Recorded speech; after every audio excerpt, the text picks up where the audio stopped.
Survivors of convicted sex offender Jeffrey Epstein are speaking out after the Justice Department's partial release of the files on Friday. In a statement, they accused the DOJ of multiple missteps and of violating the law. The statement was signed by more than a dozen survivors, including Charlene Rochard.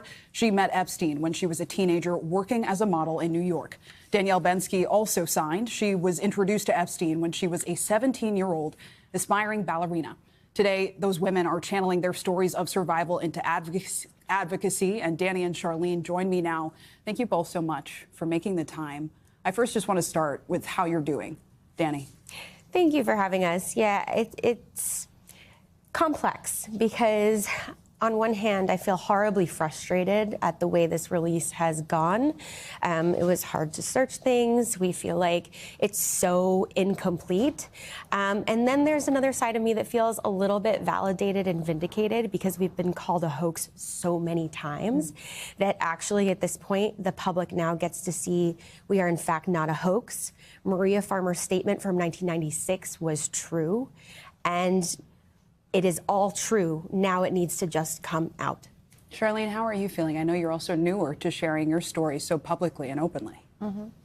I'm feeling the same way as Dani. I mean, we have ups and downs. It's nice that Maria Farmer's release, FBI release, actually came out. However, as other things are redacted, it's really, really frustrating, to be honest. And it's just, we're taking it one day at a time, and we just hope that justice will prevail and that accountability will be made upon the justice system. And now we're not just getting responses from survivors like you, but we're also hearing from the administration and lawmakers. We heard from Todd Blanche, the Deputy Attorney General, who spoke to Meet the Press on Sunday. And in part, when asked about the partial release of these images, he said that it was actually victims, survivors, who asked for some of this partial release. So I want to know, Dani, is that something you both have been desiring or something you have heard from survivors in your circles?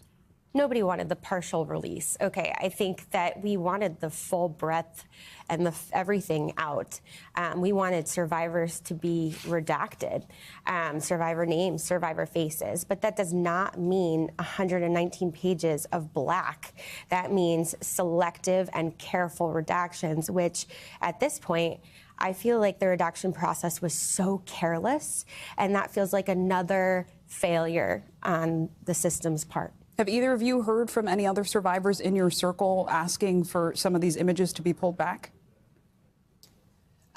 We haven't heard that we want the images pulled back per se. I haven't personally, but we do want our faces redacted. Survivors should be considered with safety in mind. Like, that is the most important thing. We are just asking that we are considered with care and safety.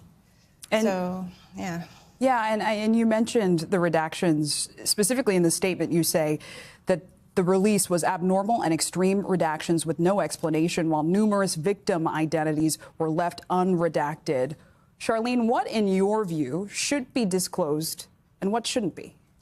What does justice look like in this situation? So justice and accountability in this situation, to me, feels like everything should be released except for survivors' names and victims' names.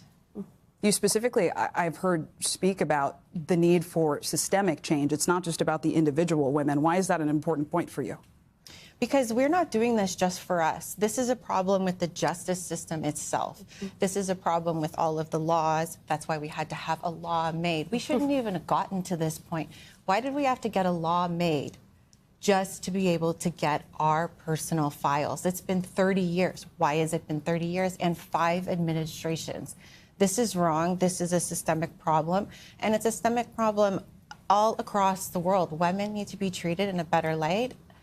Victims need to be treated as well. There's men who are victims as well as women. We all need to be treated fairly. And Dani, you've said that you want more communication from the DOJ expressly in your statement. Walk through what that would look like, especially given some of the I wouldn't say limitations, but the challenges, right? Many have said, well, why don't the survivors just say the names? Of course, there are legal concerns, safety concerns.